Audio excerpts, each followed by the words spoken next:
Alright everybody, welcome back. This is the rudder to my Avant.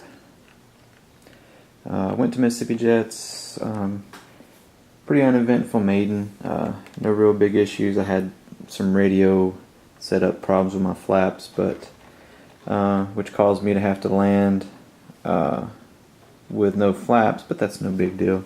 The jet lands so slow that you don't even need flaps. It's ridiculous. So kind of reminds me of, it's almost like flying my 46% biplane. The jet seemed, weird enough, it just seemed underpowered. So I don't know if that's just the way this jet is, because I mean I got 52 pounds of thrust in it, so it shouldn't be. And anything below 3/4 throttle just seemed like it was wanting to fall out of the sky. But that could just be me not used to the jet. I didn't have the telemetry turned on to see exactly how fast it was going, but I didn't seem to be going too fast, and I wasn't flying full throttle very much at all. Did a couple passes or whatnot, but on the fourth flight, my spotters, about halfway through the flight or whatnot, the spotter said he saw, because it was cloudy, it's hard to see. I didn't hear anything. We didn't hear anything. Said that he looked like my control surfaces were fluttering. So I was, I did another pass, didn't really see it, and he's like, yeah, they're fluttering. I'm like, so okay, so no big deal.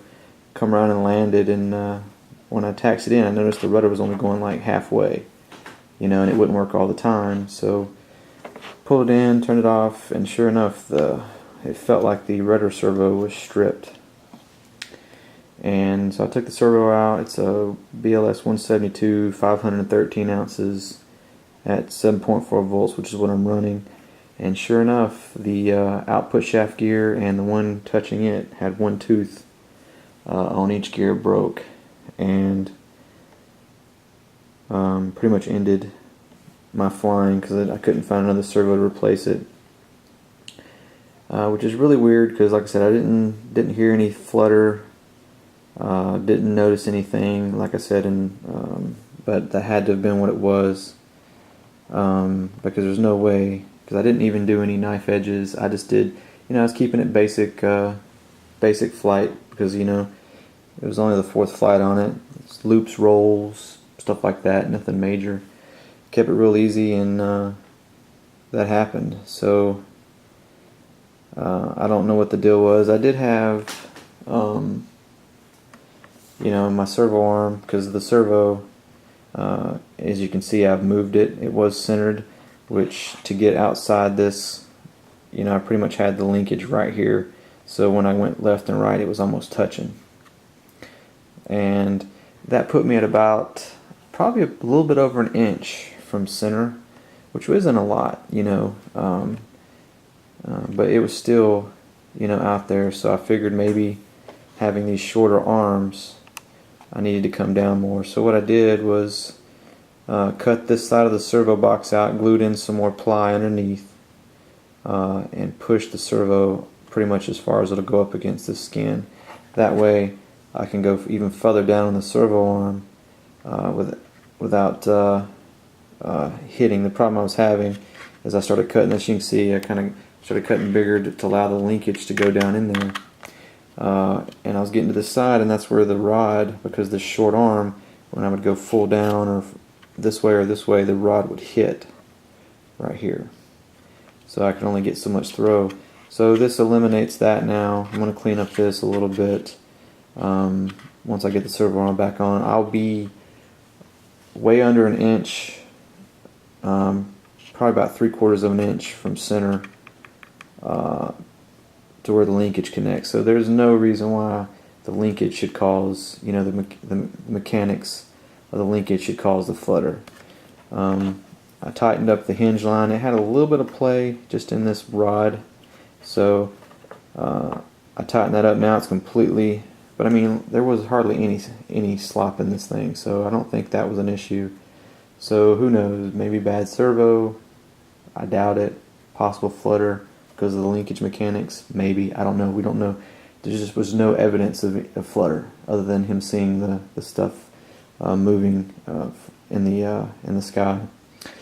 I replaced the servo gears, and when I did that, the servo worked, but it's real tight. Something's wrong with the motor, so it pretty much ruined the servo. So I went ahead and got another servo to put in here. I'm going to send that other one off. Maybe they can fix it or something. But like I said, I'll be a lot further in on the servo arm. Let's see, where's my servo arm? Excuse the mess. Okay. Yeah, so here's the servo arm that I'm using. I'm pretty sure, let's see. Let's play around here so we can get.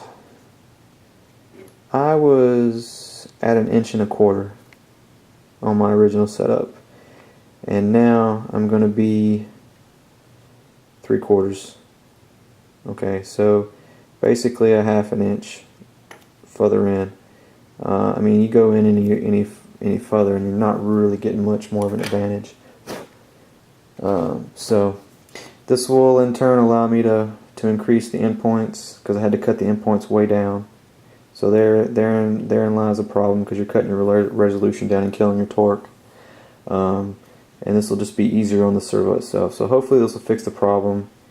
They have mentioned of, you know, that the whole tail section is flexing, and you know, people are talking about the carbon upgrades, but it looks like mine has what they're saying as far as an upgrade already on it.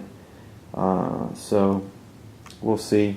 I'll take it easy on the next flights, and if it happens again, I don't know where to go from there.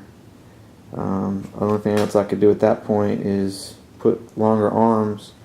But like I said, if it's not a linkage problem or a mechanical advantage issue and the rudder's flexing, then that was going to require some beefing up in the tail. When I was trimming, I kind of sanded this area to kind of give room for the rod. And what I noticed is, looking inside here, there was very little glue. It's like there's no glue on this carbon rod that runs up to about right here, other than where it goes through the wood. So like there's a brace here, that's the only places where there's glue. You know, there's no channel that's filled with epoxy or a high saw or anything, so that kind of worries me a little bit.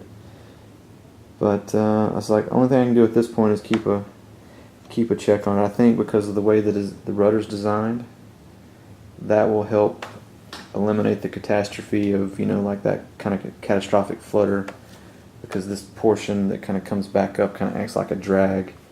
You know, somebody mentioned that they had put a rod on a rudder one time to stop the flutter. So I think that, I don't know, maybe this will help for that. But anyways, that's what I did. Moved the servo over. I wish I'd have done that before I cut this channel open. I didn't even think about that, and somebody mentioned it on the forum. I'm like, oh, that's a phenomenal idea. Why don't I just do that? But I'll clean this up, and I'll have, like I said, 3/4 of an inch throw. I mean, I can go even less, but I don't see the point in going any lower at that point. So it gets the linkage center to connection point shorter than hinge to connection point on this, so you should be good at that point. But we'll see. Shoulds. You know what I mean? Shoulds.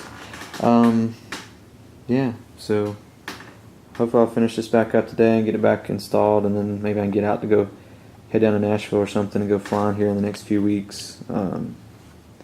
Overall, like I said, other than just seeming kind of slow for this, even for I know it's a sport jet, not supposed to be fast, it just seemed kind of slow. May have to play with my throttle curve on that older P200 to see if that might be the problem. Another thought I had, maybe the thrust vectoring pipe is just killing your overall thrust. We'll see. I didn't get a chance to use the thrust vectoring pipe at all, just because this happened. And once I fixed my radio setup, I used takeoff flaps for everything. I didn't even go to the full down flaps. Don't need flaps to land or take off. Just so you know, this thing lands super slow.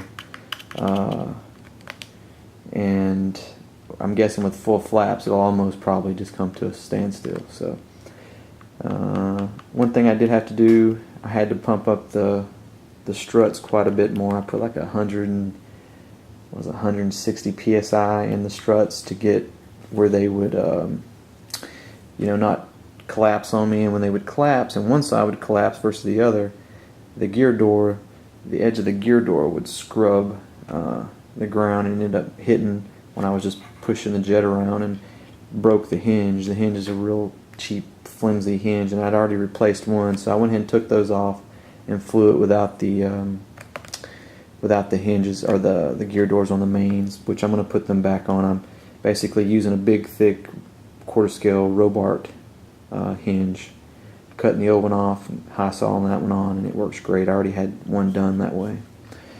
And let's see. And other than that, I had a gear door servo on the nose.